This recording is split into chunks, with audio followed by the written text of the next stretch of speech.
إن الحمد لله نحمده ونستعينه ونستغفره ونؤمن به ونتوكل عليه ونعوذ بالله من شرور أنفسنا ومن سيئات أعمالنا من يهده الله فلا مضل له ومن يضلل فلا هادي له وأشهد أن لا إله إلا الله وأشهد أن محمدا عبده ورسوله أما بعد فإن خير الحديث كتاب الله وخير الهدي هدي محمد صلى الله عليه وسلم وشر الأمور محدثاتها وكل محدثة بدعة وكل بدعة ضلالة وكل ضلالة في النار. قال الله تبارك وتعالى: فأعوذ بالله السميع العليم من الشيطان الرجيم من همزه ونفخه ونفثه. بسم الله الرحمن الرحيم.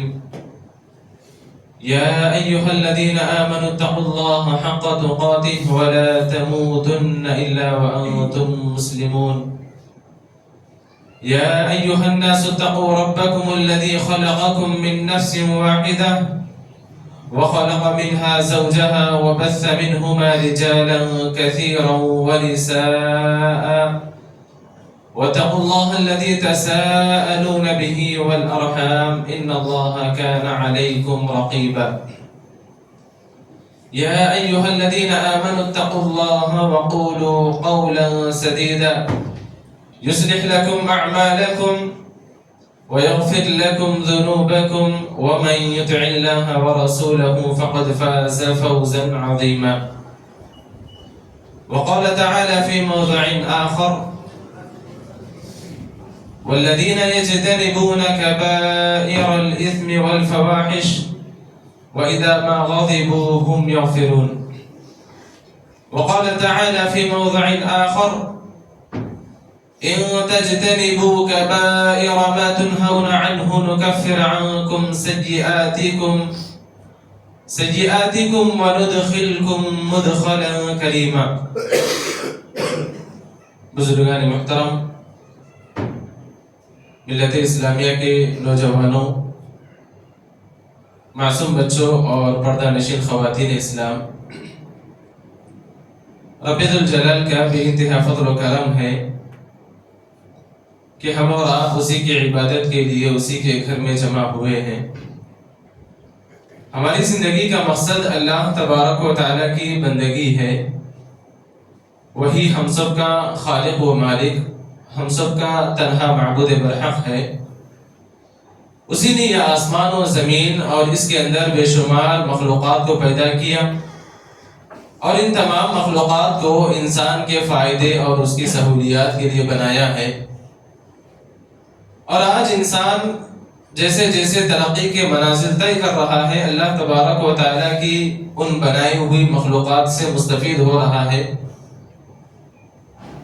آج انسان کبھی پرندوں کی طرح ہواؤں میں اڑنا جانتا ہے تو کبھی مچھلیوں کی طرح سمندروں میں غوطہ ہونا بھی جانتا ہے. الغرض اللہ تبارک و تعالیٰ کی بنائی ہوئی مخلوقات سے آج مکمل فائدہ اٹھا رہا ہے. اسی کے ساتھ ساتھ اللہ تبارک و تعالیٰ نے انسانوں کی اخروی نجات کے لیے، آخرت کی کامیابی کے لیے مختلف انبیاء علیہم السلام کو بھی مبعوث فرماتا رہا، جن کا مقصد و مشن یہی رہا کہ بھٹکی ہوئی انسانیت کو سیدھی راہ دکھائی جائے، جہنم کے راستے پر چلنے والی انسانیت کو جنت کا راستہ دکھایا جائے، بندوں کو بندوں کی بندگی سے نکال کر ایک اللہ تبارک و تعالیٰ کی بندگی کی دعوت دی جائے.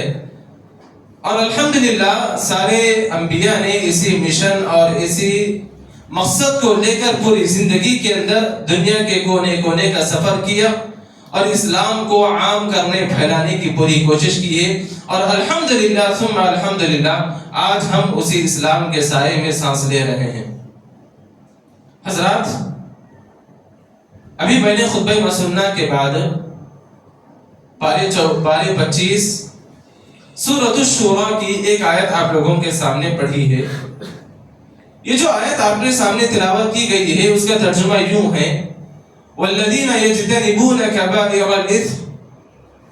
اللہ تبارک و تعالی اہل ایمان کے تعلق سے یہ بات کہتے ہیں کہ جو لوگ کبیرہ گناہوں سے اجتناب کرتے ہیں، بڑے گناہوں سے بچتے ہیں، والفواحش اور گندے کاموں سے بچے رہتے ہیں، وَإِذَا مَا غَضِبُوا هُمْ يَغْفِرُونَ، اور جب ان کو غصہ آتا ہے تو اس غصے پر وہ صبر کرتے ہیں اور لوگوں کو معاف کر دیتے ہیں، درگزر کر دیتے ہیں.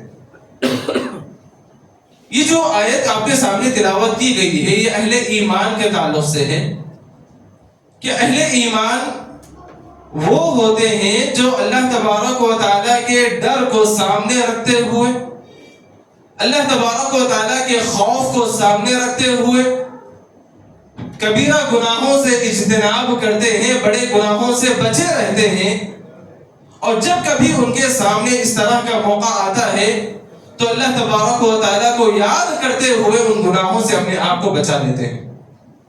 حضرات، آج کے اس خطبے کے اندر جیسا کہ آپ لوگوں نے عنوان دیکھا ہوگا کہ ہم گناہوں سے کیسے بچیں، لیکن جب میں قرآن و احادیث کا مطالعہ کر رہا تھا مجھے یہ بات سمجھ میں آئی کہ جو بات مجھے پیش کرنی ہے اس کا اصل عنوان یہ ہونی چاہیے کہ معاشرے کے اندر پھیلتے ہوئے بڑے کبیرہ گناہ جو آج معاشرے کے اندر ہر گھر میں، ہر گلی کے اندر، ہر معاشرے میں، ہر گاؤں اور ہر شہر کے اندر وہ گناہ عام ہوتے جا رہے ہیں، ان گناہوں کو آپ کے سامنے بتانا ہے اور ان گناہوں کو آپ کے سامنے ہائی لائٹ کرنا ہے. سب سے پہلے ہم یہ جاننے کی کوشش کریں کہ گناہ کیا ہے، گناہ کا مطلب کیا ہے، گناہ کسے کہتے ہیں.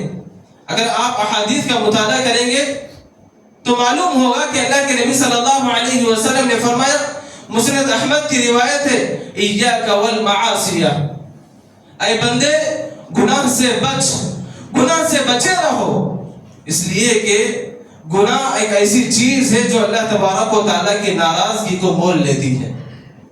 تو معلوم یہ ہوا کہ گناہ ہر اس کام کو کہا جاتا ہے، گناہ ہر اس عمل کو کہا جاتا ہے جس سے اللہ تبارک و تعالیٰ کی ناراضگی ہو، جس سے اللہ تبارک و تعالیٰ غصے میں آ جائے. گناہ اس کو کہا جاتا ہے جس کا اللہ تبارک و تعالیٰ نے کرنے سے منع کیا ہے، اور اگر اللہ تبارک و تعالیٰ نے کسی کام کے کرنے کا حکم دیا ہے اور بندہ اگر نہیں کرتا ہے تو وہ بھی گناہ ہے. جیسے کہ اللہ تبارک و تعالیٰ نے نماز کا حکم دیا، بندہ اگر نماز چھوڑتا ہے تو وہ گناہ ہے. جیسے کہ اللہ تبارک و تعالیٰ نے جھوٹ سے منع کیا ہے، اگر بندہ جھوٹ بولتا ہے تو وہ گناہ ہے. اور آپ کو معلوم ہونی چاہیے کہ اللہ تبارک و تعالیٰ نے گناہوں کی دو تقسیم بتائی ہے، ایک کبیرہ گناہ اور دوسرا صغیرہ گناہ. ایک وہ گناہ ہے جس کی وجہ سے اللہ تبارک و تعالیٰ کی جانب سے عذابات نازل ہو سکتے ہیں، گناہ کبیرہ جس کو بڑے گناہ کہا جاتا ہے. آج معاشرے کے اندر چھوٹے گناہوں کا تو بالکل بھی تصور ہی نہیں کیا جاتا، بلکہ جو بھی گناہ آج ہمارے معاشرے کے اندر کیے جاتے ہیں تقریباً وہ تمام کے تمام کبیرہ گناہ ہیں، بڑے گناہ ہیں. شراب نوشی، جھوٹ بولنا، جوا کھیلنا، اور اسی طریقے سے نمازوں کو ضائع کرنا، زکوٰۃ کا مستحق ہونے کے بعد بھی زکوٰۃ ادا نہ کرنا، سود لینا، حرام کی کمائی کرنا، والدین کے ساتھ غداری اور نافرمانی کرنا، کتنے ایسے گناہ ہیں جو یہ تمام کے تمام گناہ ہیں، اور یہ ایسے گناہ ہیں جس کی وجہ سے اللہ تبارک و تعالیٰ کی جانب سے عذابات نازل ہوتے ہیں. کبیرہ گناہ کا مطلب یہ ہوتا ہے کہ اس کے کرنے کے بعد بندے کو اللہ تبارک و تعالیٰ کی جانب سے لعنت کا مستحق ہونا پڑتا ہے. کبیرہ گناہ وہ گناہ ہوتا ہے جس کی وجہ سے اللہ تبارک و تعالیٰ قوموں کو ہلاک و برباد کر دیتا ہے. کبیرہ گناہ وہ گناہ ہوتے ہیں جس کی وجہ سے اللہ تبارک و تعالیٰ زلزلوں کو نازل کرتا ہے، طوفانوں کو بھیجتا ہے. ایسے تمام کے تمام گناہ آج ہمارے معاشرے میں کچھ کم نہیں ہیں بلکہ سر چڑھ کر بولے جا رہے ہیں. آج اگر آپ قرآن مجید کا مطالعہ کریں گے، قرآن مجید کے اندر اللہ تبارک و تعالیٰ نے سورۃ محمد کے اندر پورے قوموں کو اللہ تبارک و تعالیٰ نے ذکر کیا ہے کہ جن جن قوموں کو اللہ تبارک و تعالیٰ نے ہلاک کیا ہے، برباد کیا ہے اور ان کو سزاؤں سے، عذابات سے جو دوچار کیا ہے، اگر آپ ان تمام قوموں کی سیرت کو پڑھ کر دیکھیں گے، ان تمام قوموں کی سیرت ہمیں یہی بتاتی ہے کہ انہوں نے گناہ نہیں بلکہ گناہوں میں حد سے زیادہ گناہ کیا۔ سورہ محمد آپ پڑھیے، سورہ محمد کے اندر اللہ تبارک و تعالیٰ نے قوم ہود کے واقعے کو بیان کیا ہے، قوم ثمود کے واقعے کو بیان کیا ہے، قوم لوط کے واقعے کو بیان کیا ہے، قوم شعیب کے واقعے کو بیان کیا ہے۔ مختلف قوموں کے واقعات کو اللہ تبارک و تعالیٰ نے بیان کیا ہے، اور ان کے واقعات کو بیان کرنے کے بعد کہا کہ ان قوموں والوں کو اللہ تبارک و تعالیٰ نے اس لیے ہلاک کیا، اس لیے برباد کیا کہ وہ گناہوں میں ملوث ہو گئے تھے اور گناہوں میں اتنے زیادہ عام ہو گئے تھے کہ وہ گناہ ان کے پاس گناہ کا تصور ہی نہیں باقی رہا تھا۔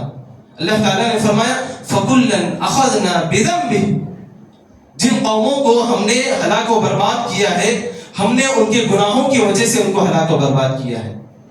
فَمِنْهُمْ مَنْ أَرْسَلْنَا عَلَيْهِ حَاصِبًا وَمِنْهُمْ مَنْ أَخَذَتْهُ الصَّيْحَةُ وَمِنْهُمْ مَنْ خَسَفْنَا بِهِ الْأَرْضَ وَمِنْهُمْ مَنْ أَغْرَقْنَا وَمَا كَانَ اللَّهُ لِيَظْلِمَهُمْ وَلَكِنْ كَانُوا أَنفُسَهُمْ يَظْلِمُونَ۔ بعض قوموں کو اللہ تبارک و تعالیٰ نے آسمان سے سخت بارش برسا کر ان کو برباد کر دیا، بعض قوموں کو اللہ تبارک و تعالیٰ نے زمین سے ان کو پلٹا دیا گیا ہے، اور بعض قوموں کو اللہ تبارک و تعالیٰ نے آسمان سے انگار کی بارش نازل کر کے ان کو برباد کر دیا ہے، بعض قوموں پر اللہ تبارک و تعالیٰ نے آسمان سے پتھروں کی بارش نازل فرما کر ان کو برباد کر دیا ہے، اور آگے فرمایا وَمَا كَانَ اللَّهُ لِيَظْلِمَهُمْ وَلَكِنْ كَانُوا أَنفُسَهُمْ يَظْلِمُونَ۔ یہ تمام کی تمام قوموں کو جو برباد کر دیا گیا ہے، یہ تمام کی تمام قوموں کو برباد کرنے کا ریزن اور وجہ یہی ہے کہ انہوں نے گناہوں میں حد سے زیادہ کر دیا تھا۔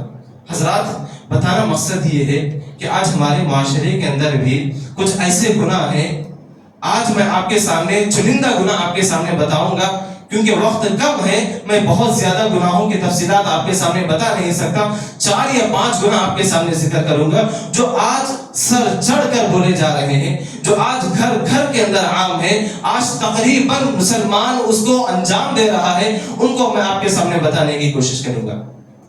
سب سے پہلے گناہ جو آپ کے سامنے بتانا چاہوں گا وہ ہے شرک۔ اللہ کے نبی صلی اللہ علیہ وسلم نے صحابہ سے پوچھا الا انبئکم باکبر الکبائر، اے صحابہ بتاؤ کیا تم کو معلوم ہے گناہوں میں سب سے بڑا گناہ کون سا ہے؟ قالوا قلنا بلا یا رسول اللہ، اللہ کے نبی بتائیے وہ بڑا گناہ کون سا ہے؟ اللہ کے نبی صلی اللہ علیہ وسلم نے فرمایا کہ الاشراک باللہ۔ اللہ اکبر۔ شرک اللہ تبارک و تعالیٰ کے ساتھ بہت بڑی ناانصافی ہے، شرک اللہ تبارک و تعالیٰ کے ساتھ بہت بڑی غداری ہے، شرک اللہ تبارک و تعالیٰ کے لیے بہت بڑا نقصان والا عمل ہے۔ یہ ایسا کبیرہ گناہ ہے، اگر آپ اس زندگی میں رہتے ہوئے، اس دھرتی پر رہتے ہوئے شرک کو چھوڑ کر کوئی بھی گناہ کر لیں، آپ کوئی بھی گناہ انجام دے لیں، اللہ تبارک و تعالیٰ کے پاس معافی کے لیے گنجائش کا دروازہ کھلا ہوا ہے۔ لیکن اگر آپ شرک میں ملوث ہیں، اگر آپ قبر پرستی کو جاتے ہیں، اگر آپ درگاہوں کا رخ کرتے ہیں، اگر آپ درگاہوں کو جا کر اپنی پیشانی وہاں پر ٹیکتے ہیں اور منتوں کا، نیازوں کا اور اسی طریقے سے کتنے ایسے اعمال ہیں جو شرک کے اندر آتے ہیں، اگر آپ ان کاموں کے اندر ملوث ہیں تو یاد رکھیں اللہ تبارک و تعالیٰ کے پاس آپ کے لیے کوئی گنجائش نہیں ہے کہ اللہ تبارک و تعالیٰ آپ کو معاف کرے۔ آج ہمارے گھرانوں کی صورتحال دیکھیں، اللہ معاف کرے، جو درگاہوں کو جانے والے ہیں وہ تو کھلا شرک کر رہے ہیں، لیکن افسوس کے ساتھ کہنا پڑتا ہے کہ آج ہمارے منہج سلف اہل حدیث گھرانوں کے اندر بھی چور دروازوں سے شرک داخل ہو رہا ہے۔ بہت سارے گھرانے ایسے ہیں جو آج شرک سے ملوث ہو رہے ہیں، شرک میں داخل ہو رہے ہیں۔ شرک کے تعلق سے ہم کو صحیح عقیدہ اور صحیح منہج ہم کو معلوم کرنا چاہیے، اور یہ بہت بڑا گناہ ہے، اس گناہ سے ہم کو بچنا چاہیے۔ اللہ کے نبی صلی اللہ علیہ وسلم نے فرمایا کل قیامت کے دن اگر بندہ زندگی بھر گناہ کا پڑلا لے کر آئے گا، پورے گناہ اس نے کیے ہیں، کوئی گناہ اس نے نہیں چھوڑا ہے، ہر گناہ اس کے پلڑے میں موجود ہوگا، اللہ تبارک و تعالیٰ اس کو معاف کے لیے تیار ہے، اس کو معاف کرنے کے لیے اللہ تبارک و تعالیٰ تیار ہے. شرط یہ ہے کہ اللہ تبارک و تعالیٰ نے فرمایا کہ ان گناہوں کے اندر شرک کے علاوہ تمام کے تمام گناہوں اللہ تبارک و تعالیٰ اس کو معاف فرمائے گا. اللہ اکبر. اتنا بڑا گناہ ہے جس کو اللہ تبارک و تعالیٰ کبھی معاف نہیں کر سکتے. ضرورت ہے اس بات کی کہ آج ہمارے گھرانوں کے اندر جو چور دروازوں سے شرک داخل ہو رہا ہے اس کو پہچاننے کی، اس کو جاننے کی سخت ضرورت ہے، اور اپنے آپ کو شرک سے بچانے کی سخت ضرورت ہے.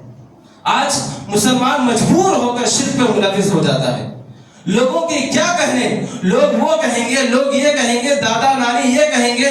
لوگوں کے کہنے کی وجہ سے آج انسان نہ چاہتے ہوئے بھی درگاہوں کا رخ کرتا ہے. آج انسان نہ چاہتے ہوئے بھی قبر پرستی کا رخ کرتا ہے اور یہ شرک میں ملوث ہوتا جا رہا ہے. ضرورت ہے اس بات کی کہ اس شرک سے اپنے آپ کو بچایا جائے. اور اسی طریقے سے دوسرا گناہ جو آپ کے سامنے آج میں بیان کرنا چاہوں گا وہ دوسرا گناہ ہے سود جیسی لعنت سے بچے رہنا. اللہ اکبر. سود کی جیسی ہم بات کرتے ہیں، آج ہمارے معاشرے کے اندر آپ دیکھیں بہت سارے لوگوں کے پاس یہ موبائل فون ہے. مسجد کو آنے کے لیے گاڑی سے آتے ہیں، گھر میں کوئی چیزوں کو ٹھنڈی کرنا ہو تو فریج کا انتظام کرتے ہیں. کتنی چیزیں ایسی ہیں جو آج ہر گھر کے اندر استعمال ہو رہی ہیں. کیا یہ تمام چیزیں آپ ایک ہاتھ دے کر ایک ہاتھ سے خریدے ہیں؟